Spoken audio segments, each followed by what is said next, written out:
이분들이 취임할 때에 그 자리에서 겟세마네 동산에서 기름을 붓는 의식이 있습니다. 세 번째는 병든 자를 위해서 기도할 때에 이 기름을 붓기도 합니다.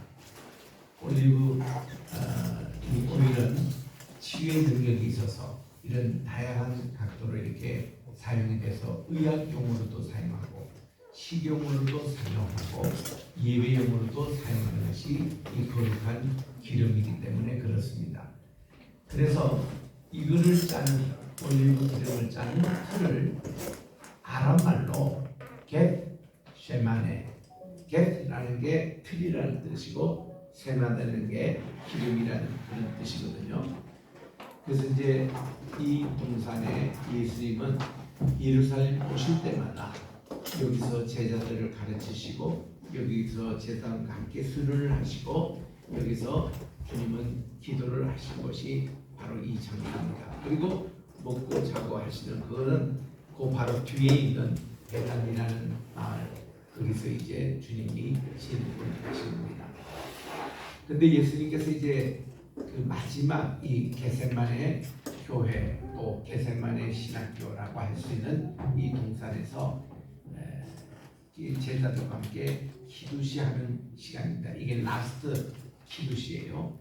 키두시라는 그 성관이 유대 사회에서 흔히 이 랍비 선생님과 제자들 사이에서 저녁 식사하면서 이제 잠자리 들기 전에 함께 모여서 하는 모임을 키두시라 그래요.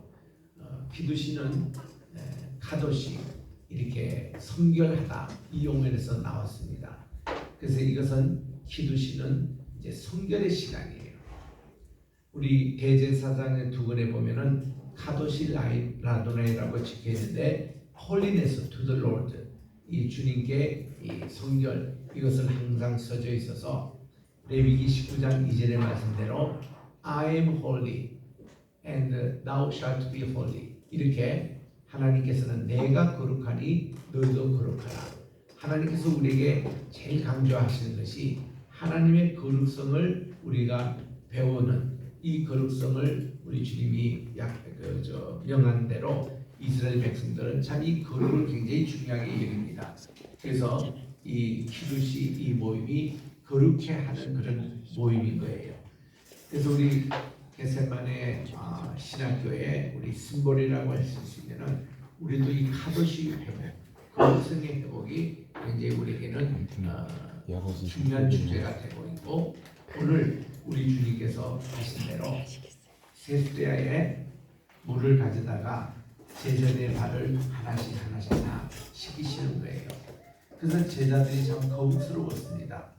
이 일은 예수님 주님이 하시는 게 아니고 이거는 수제자가 되는 베드로. 여러분이 수제자라 할 때 주제의 뜻이 뭔가 하니 제일 구차스럽고 남들이 하기 싫은 일을 도맡아서 하는 제자라는 뜻이에요. 그래서 뭐 수제자라고 요즘으로 얘기하면 수석 장로다, 뭐 수석 뭐 부목사다 이런 개념이 전혀 아니고 그거는 이제 섬기는 종의 그런 신분인 것을 말합니다. 베드로가 담당했던 것이 그 제자들이 자기 동료들이나 선생님의 발을 씻기는 그 역할을 했거든요. 그 당시 로마 시대의 종들은 제일 하급 낮은 종이 주인이 말을 탈 때에 그때 등받이에 대주는 이 종이 제일 하급이라고 그래요. 그리고 또 하급에서는 그 주인의 신들매 신발끈을 묶어주는 그런 종이었답니다. 그러나 또 한편에서는 이 제자들의 발을 씻어주고 또 선생님의 주인의 발을 씻어주는 이 주인들이 되게 하급 굉장히 겸손했던 그런 봉사를 한 거죠. 그것이 베드로 담당인데 이 주님께서 이를 제자들의 발을 씻겨주시는 거예요. 그래서 뭐 베드로가 좀 다른 제자들은 그냥 다 가만히 있지만 베드로는 주님 제 발을 절대로 씻기지 못하십니다. 어떻게 주님이 감히 저에게 이렇게 발을 씻겨주십니까? 이해가 되지 않는 다른 제자들 다 씻겨주시는데 마지막 지금 베드로를 지금 씻겨주시는데 당연히 베드로가 그런 반응을 할 수 있었습니다. 그때 우리 주님께서는 내가 오늘 이 시간 너와 발을 씻지 않으면 아무 관계가 없어진다. 이런 얘기를 듣고서 베드로는 또 욕심을 나가지고 그러면 발뿐만 아니라 제 몸을 다 씻어 주십시오. 그랬더니 우리 주님께서 말씀이 이미 목욕한 자는 한번 씻으면 된다는 뜻으로서 이미 모든 죄를 사함을 받았고 원죄를 사함을 받았던 베드로 너 이제 한번 이제 씻기면 된다. 이렇게 해서 그게 넘어가는 것입니다. 우리 주님이 하시는 행동은 말씀이 아니라 행동부터 먼저 본을 보이면서 이런 말씀을 합니다. 야, 너희들이 말이야 나를 주님, 선생님, 라바이 이렇게 얘기를 다 하는데 내가 너희들 발을 씻긴 것 같이 너희들도 서로 발을 씻어주어라. 이런 주님의 참 교훈이 있는 거예요. 우리 게세마네 정신이에요. 그게 서로 발을 씻으라.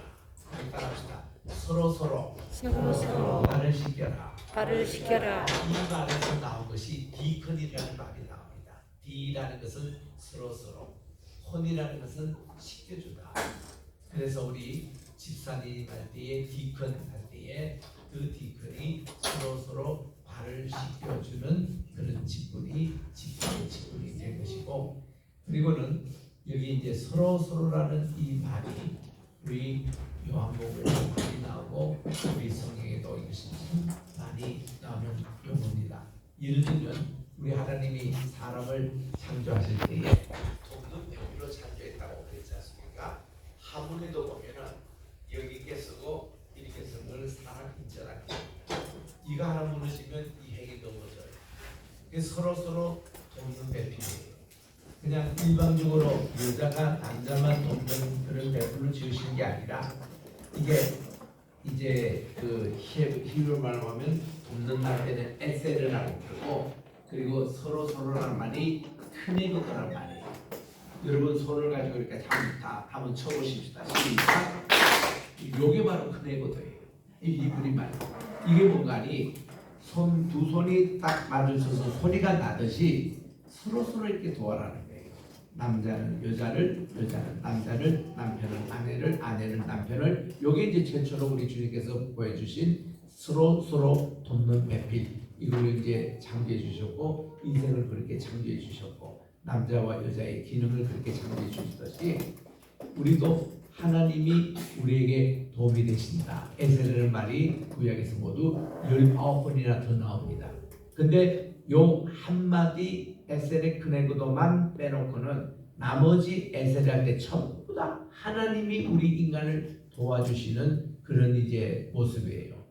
그래서 주의 은혜 사슬되사 나를 주께 메소서 28장 2찬송처럼 아예 주님의 도심이 우리의 사실이 돼가지고 우리의 은혜에 매이는 우리의 삶이 되자, 이런 용으로 서로로 우리를 묶어주십니다. 이게 관계라고 그래요. 그래서 마틴 부부는 이히 운투두 나와 너라는 책에서 이런 얘기합니다. In the beginning, 태초에 there was a relationship, 관계가 있었다. 이렇게 선언합니다. 하나님과 나와의 관계, 이거를 나와 너의 관계로 하나님이 처음에 시작하신 거예요. 그런데 이것이 나와 그것의 관계로 변질이 되어버립니다. 이 그것은 아무 비인격적이고 비생물적인 이걸로 바뀌어졌던 것이 삭막하고 사랑이 없는 이 시대가 된 거예요. 그런데 다시 우리가 이히 운트 자이, 이게 독일말에 보면은 너라는 말이 두 개 있습니다. 그냥 보통 할 때 너 할 때는 두입니다. 그런데 이걸 존칭하고 높일 때는 자인이라는 용어가 있습니다.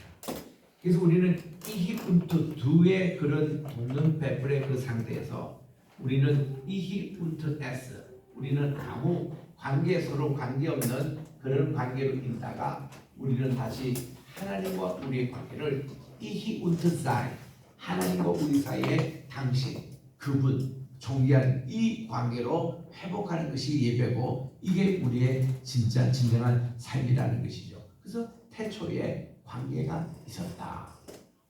여러분, 이 관계라 이럴 때 히브리 말에는요, 세 개 콘이 있어요. 그러니까 COM으로 시작하는, 영어에 이제 그렇게 하는데 community, communication, communion, 이 세 개 단어가 있는데 처음에 얘기하는 이제 우리 함께 커뮤니케이션이 하나님과 우리 사이에 대화가 있다는 이 대화라는 것은 서로의 소통을 얘기합니다. 내 얘기는 얘기하고 하나님께서 말씀하시고 그러는데 독일 말에서 말씀을 모르트라는 거예요. 모르트. 그리고 이 말씀에 대한 응답 반응을 안티포르트라고 합니다. 그래서 이 신학에서 하나님의 말씀, 태초에 말씀이 계셨더라 로고스입니다. 그리고서는 그게 반드시 독일 말에 따라오는 것이 말씀에 대한 응답이 있는 거예요. 그게 안티포르트입니다.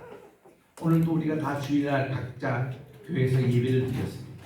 이 예배를 드리는 것은 하나님께 올려드리는 것인데, 그러면 하나님 우리에게 말씀을 주세요. 말씀을 주시면 이 말씀에 대해서 리스판드, 우리들은 여기에 응답이 있어야 됩니다. 안티포르트, 이게 대답한다는 말이에요. 우리가 영어에 responsibility라는 말을 쓰는데 이 책임감이라는데, 원래 이 단어가 어디서 나온 거니? respond, 그 하나님의 부르심에 응답하는 ability, 그 능력이, 그게 책임감이라는 용어입니다. 이거는 우리가 책임감이라는 것은 말씀에 대한 응답이에요. 그래서 우리 예배 시간에 말씀에 대해서 응답으로 우리는 신앙 고백도 하고, 또 우리는 파송도 받고 선교로서, 그리고 또 이 말씀대로 살아가겠다고 결심을 하고 결단하고, 그리고는 주의 말씀을 실천하러 우리 세상에 나가는, 이런 것이 같이 접목이 되어 있는 거예요. 요거를 우리 설교학에서는 어플리케이션, 말씀에 대한 적용이라 그렇게 얘기합니다. 저희 교회는, 겟세마네 교회는 예배가 마치고 나서 바로 이제 친교 시간을 이으면서 성경 공부를 꼭 합니다. 오늘도 우리 요한복음 1장 이제 19절에서 51절까지 말씀을 다 하고서는 그에 대해서 7가지 질문으로 우리가 성경 공부를 했습니다.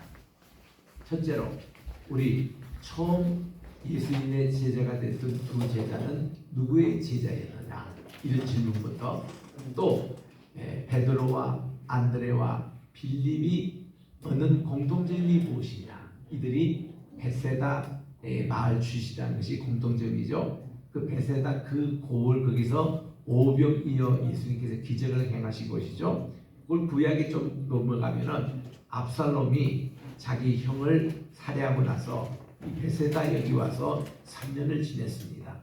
왜 그랬냐면은 자기의 어머니가 이 베세다 여기 고장의 사람이었습니다. 그래서 성경에 그렇게 나오었다는 거예요. 그러니까 베세다는 것은 벳, 집이라는 것이죠. 사이다, 은총이라는 말이에요. 은총이 있는 곳, 오병이가 이루어진 곳, 그게 바로 베드로와 안드레와 빌립의 고향이 됐거든요. 그리고 예수님이 직접 처음 전도한 제자는 누구냐? 오늘 본문에 보니까 주님은 빌립을 만나서 직접 전도를 하신 거예요. 카멘시, 와서 보라, 와보라. 이게 빌립에게 그렇게 말씀을 하셨잖아요. 그러니까 빌립이 예수님에게 딱 가서 말씀을 들어보더니 자기가 딱 생각하는 게 나다나엘을 생각하는 거예요. 저 친구는 참 토라 공부 열심히 했습니다. 늘 무화과나무 밑에 가서 이스라엘 독립을 해서 기도만 하는 친구였습니다. 경건한 인물이었어요. 그래서 딱 나다나엘에 가서, 야, 너 우리 예수님 내가 메시아를 만났다, 내가 가볼래? 그러니까, 이거 나사렛 동네에서 무슨 선한 것이 날 수 있느냐.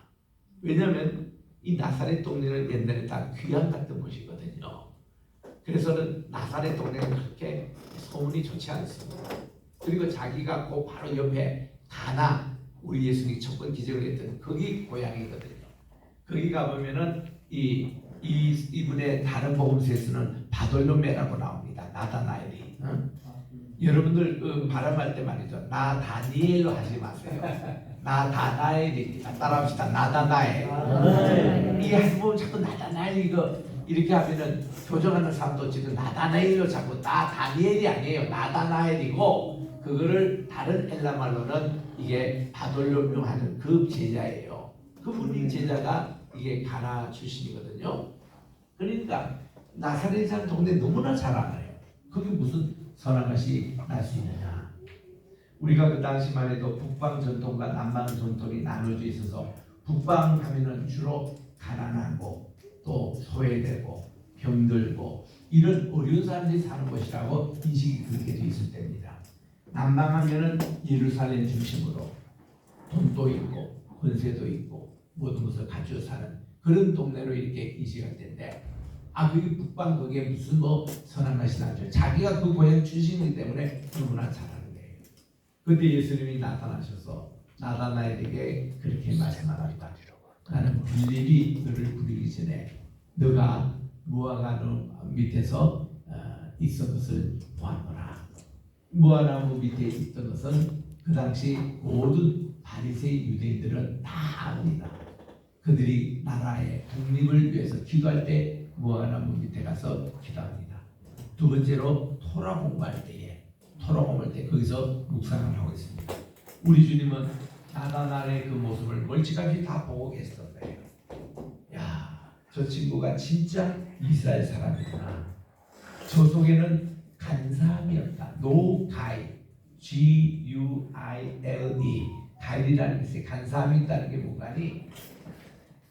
우리 창세기 3장 1절에 들짐승 가운데 뱀이 가장 강교하더라 할 때 그 단어예요. 간사가 없다는 것은 정직하다, 성실하다. 정말 저 친구는 하나님의 인정을 받는 사람이다.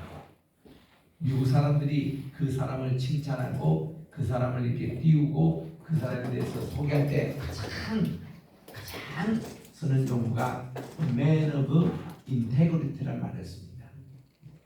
야, 정치 지도자들도요, 대통령 후보가 나오고 이럴 때에 소개할 때 보면 This man is a man of integrity 이렇게 소개하면 박수가 우레치도록 나와요. 미국 사람이 가장 좋아하는 단어입니다. Integrity, man of integrity. 그게 뭔가니 정직하고 성실하고 욕처럼 하나님을 경외하고 악에서 떠난 이런 자를 man of integrity라고 부르거든요.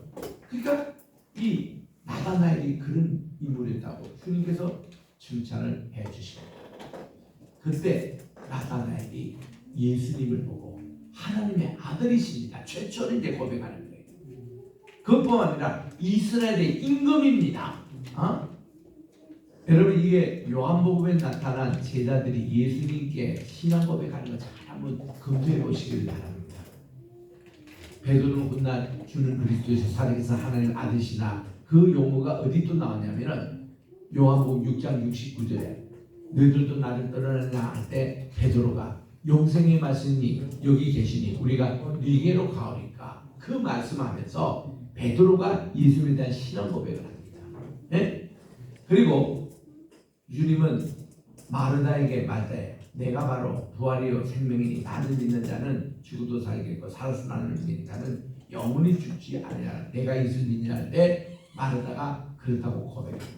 그 신앙 고백 속에서 주님이 바로 부활이요 생명이다, 이 고백이거든요. 이렇듯이 맨 나중에 요한복음 20장 28절에 가보니까 도마가 자, 너 한번 손을 가지고 내 못자국도 만져보고 내 창자국도 만져보고 그래라 했더니 도마가 그것을 만져봤대요. 하면서 고백하는 것이 주님, my Lord, my God, 주님은 내 주님이십니다. 이때 롤드라고 쓰는 이 롤드는요, 로마 황제에게만 쓰는 퀴리오스라는 용어였습니다. 주님이 내 황제십니다. 그리고 주님이 my God, 저의 하나님이십니다라고 고백한 최초의 인물이 도마예요. 그래서 요한복음을 이렇게 보면은 제자들이 예수님을 어떻게 고백하느냐에 따라서 첫째로 보세요. 안드레는 예수님을 메시아로 고백하고 자기 브라더 베드로에게 그렇게 고백했잖아요. 그리고 또한 나다나엘은 지금 예수님을 하나님의 아들이요 고백했고 또 이제 이스라엘의 임금이라고 그렇게 고백했잖아요. 그리고 수가성 여인 이게 보면은 그분은 예수님이 영원히 목마르지 않는 생수라고 받아들이면서 바로 예수님이 선지자로 고백했잖아요. 야, 내가 오늘 선지자를 만났다. 그런데 이게 메시아로 바뀌는 겁니다. 우리 주님께서 내가 꼭 그러다. 메시아의 고백이 모든 것을 밝혔는데 내가 곧 그러다. 그래서 이 여인은 예수님을 메시아로 또 소개하는 거예요. 그래서 이런 내용들을 이 요한복음에서 보면은 이 요한복음의 기독론이 대단한 것을 볼 수가 있습니다. 그래서 우리 주님께서 말씀하는 대로 너희들이 나를 주라고 나를 선생님이었는데 내가 너희들의 발을 씻겼지. 너희들도 서로 발을 씻더라. 그래서 서로라는 말이 아까 돕는 서로 벤피에서 나오고, 우리는 그 다음부터 이 성경 전체를 통해서 서로라는 건 얼마나 많은 다음 말이에요. 서로 이해해 주거라, 서로 사랑해라, 서로 도와주는 거 말할 거고, 서로를 위해서 기도하는 거예요. 서로 부부가 서로를 위해서 기도하면은 이게 가정의 평화가 이루어집니다. 그리고 서로라는 이 말이 얼마나 우리 생활에 하나 하는, 이게 바울 서신에도 보면은 서로라는 말이 그렇게 많이 나와요. 서로 이해하고.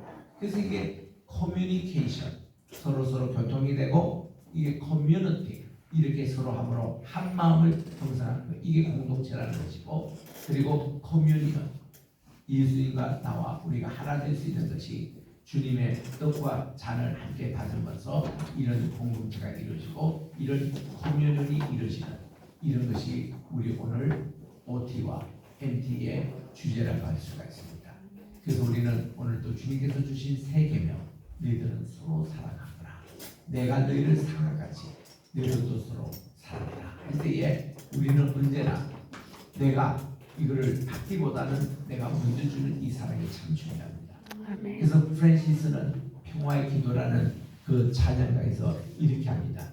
주여 나를 평화의 도구로 써주소서, 미움이 있는 곳에 사랑을, 상처가 있는 곳에 용서를, 또 분열이 있는 곳에 일치를, 어둠이 있는 곳에 광명을 심게 하소서. 위로받기보다는 위로하며, 사랑받기 원하는 사랑하며, 이해받기보다는 이해하며, 자기를 온전히 줌으로써 영생을 얻기 때문이니, 주여 나를 평화의 도구로 써주소서. Lord, make me an instrument of peace. 평화의 도구로 사용해달라고 할 때에 내가 용서받기보다는 용서를 먼저 하고, 이해받기보다는 먼저 이해해주고, 내가 사랑받기보다는 내가 먼저 사랑할 때 불평도 없어지고 원망도 없어지고, 그리고는 이런 운동이 일어날 때 참된 평화의 공동체가 이룰 줄 믿습니다. 아멘. 이게 우리 겟세마네 신앙교회 모토입니다. 서로 사랑하자. 세계명. 아멘. 이걸 가지고 이번 수련회 승리하시길 주의 이름으로 축원합니다. 아멘.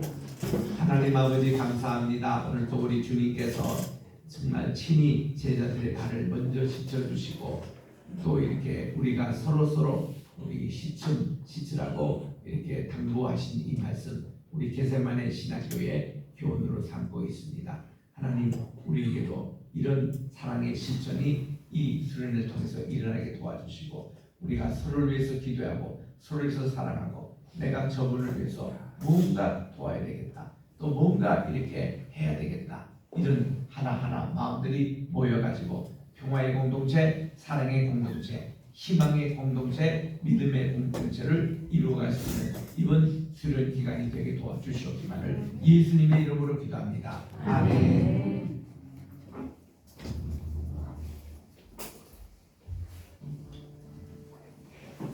네, 많은 말씀을 듣습니다. 시간에 우리 하나님 앞에